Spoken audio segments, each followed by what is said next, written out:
दोस्तों, मेरा नाम धनंजय है। मैं कहानियाँ सुनाता हूँ। देश, विदेश के लेखक और लेखिकाओं द्वारा लिखी गई उनकी लोकप्रिय कहानियाँ हैं। आइए शुरू करते हैं कहानी दिवाली का।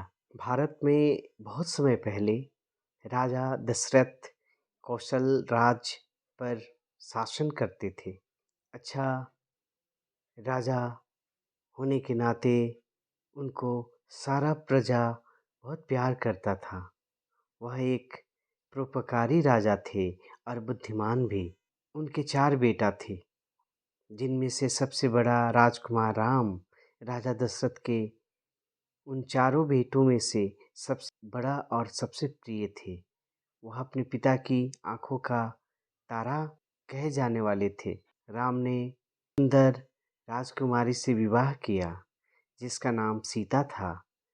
गर्व से भरे राजा दशरथ ने राजकुमार राम को राजगद्दी का उत्तराधिकारी बनाया, लेकिन राम की सौतेली माँ कुछ और ही चाहती थी और इसलिए वह राजा से मिलने चली गई। रानी का नाम कैकेयी था। उन्होंने मंथरा के गलत विचारों से पीड़ित होकर राजा दशरथ से राम के लिए वनवास भेजने के लिए वचनबद्ध करा दिया।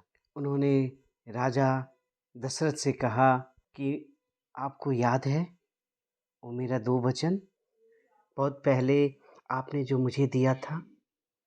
मैंने एक युद्ध में आपकी जान बचाई थी।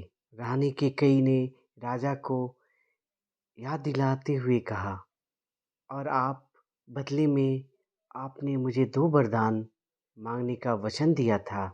आज वह समय अब आ गया है। वो वरदान मुझे देंगे ना? राजा ने पिता के साथ कहा कि मांग लो प्रिय, क्या मांगती हो?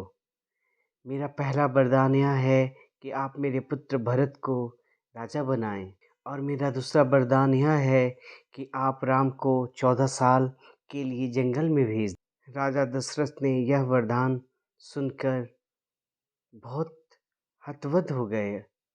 उनको ऐसा लगा कि कोई उनके हृदय में खंजर घोंप दिया है, लेकिन अपने आप को संभालते हुए उन्होंने रानी को दोनों वरदान का अनुमति दे दिया। कहा जाता है, रघुकुल रीत सदा चली आई, प्राण जाए पर वचन न जाए।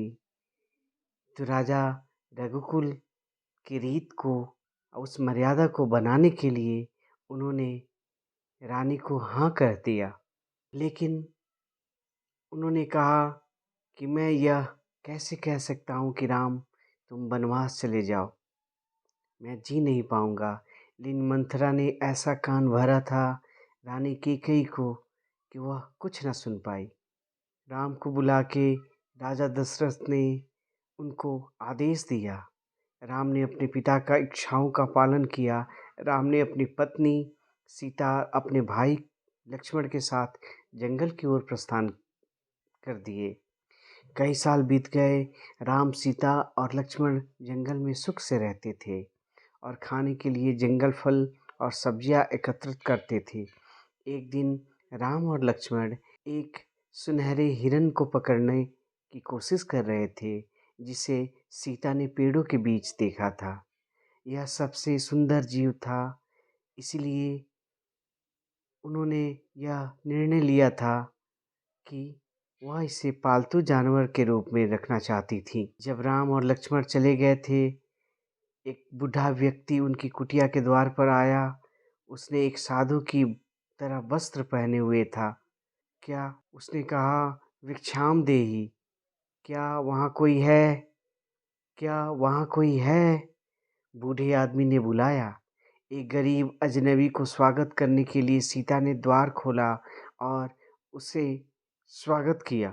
लेकिन वह बूढ़ा आदमी कोई साधारण अजनबी नहीं था। वह भयानक 10 सिर वाला रावण था। लंका का राजा अपहरण करने आया था। उसने राम और लक्ष्मण का ध्यान भटकाने के लिए सुनहरे रंग का हिरण भेजा था और उन्हें अपने दुष्ट मार्ग से बाहर रखा था। रावण ने सीता को अपने रथ में बांध लिया और आसमान से लंका वापस पहुंच गया। रावण को कहा गया था कि यदि वह सीता से विवाह करता है तो वह दुनिया पर राज करेगा। जब राम और लक्ष्मण लौटे तो वो निराश से भर गए। निराश में राम ने अपनी पत्नी की खोज में मदद करने के लिए बंदरों की सेना को बुलाया। बंदरों ने सब जगह खोजा, लेकिन वे सीता को कहीं भी नहीं खोज पाए, जब तक कि वे भारत के दक्षिण सिरे पर गिद्ध मिले। मैं आपको बता सकता हूँ कि सीता कहाँ है। गिद्ध भारी आवाज में बोला, रावण उसे अपने राज्य लंका लेके गया हुआ है। लंका एक द्वीप था जो समुद्र से दूर था।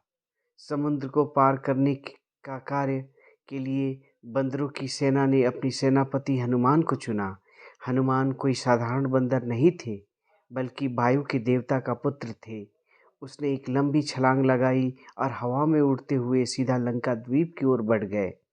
जब तक रावण के महल में उन्होंने कहीं विश्राम नहीं की। एक चूहे की तरह शांत रहकर वह महल के बगीचे के अंदर घुस गए और वहां सीता को देखा, जिसके चारों ओर राक्षसों का पहरा था।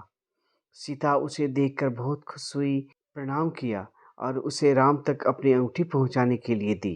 कृपया वापस आना और मुझे जल्दी ही यहाँ से ले जाना। सीता हनुमान से धीमी आवाज में बोली, यदि मैं रावण से शादी करने के लिए राजी नहीं होती हूँ तो उसने मुझे खाने की कसम खाई है। हनुमान जी ने सीता मैया को समझाते हुए कहा, चिंता मत करो माते, हम जल्दी ही आपको वापस लेने आएंगे।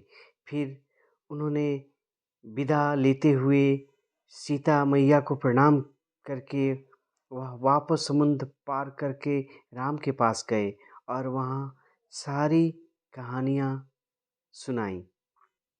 जब राम और लक्ष्मण ने हनुमान की खबर सुनी तो उन्होंने बंदरों और भालुओं की एक विशाल सेना एकत्रित की, जिसका नेतृत्व हनुमान और भालू के राजा जामवंत ने किया।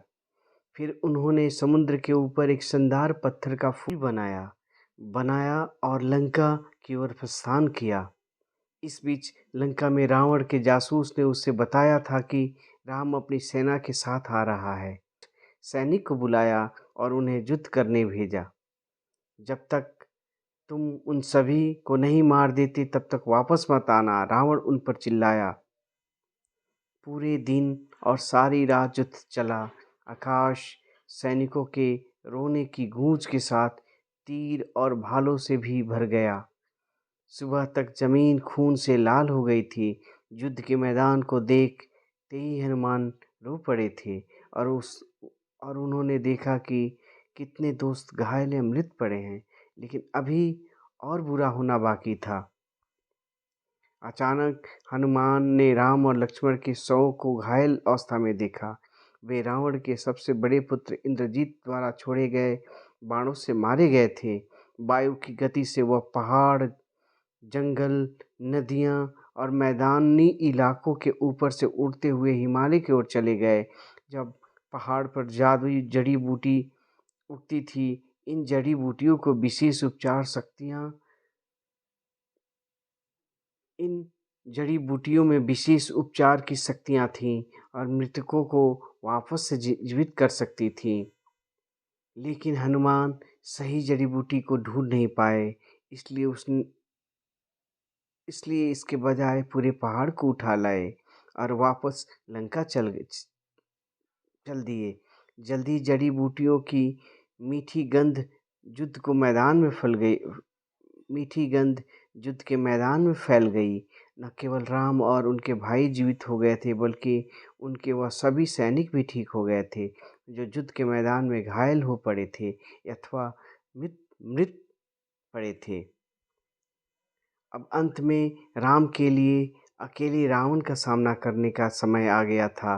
रावण ने अपने श्रेष्ठ सोने की कवच को पहना और अपने 10 सिर पर मुकुट लगा लिया। फिर वह युद्ध के मैदान में आए और राम की ललकारते हुए उसकी ओर अपने रथ को भगाया, लेकिन राम उसके लिए तैयार थे।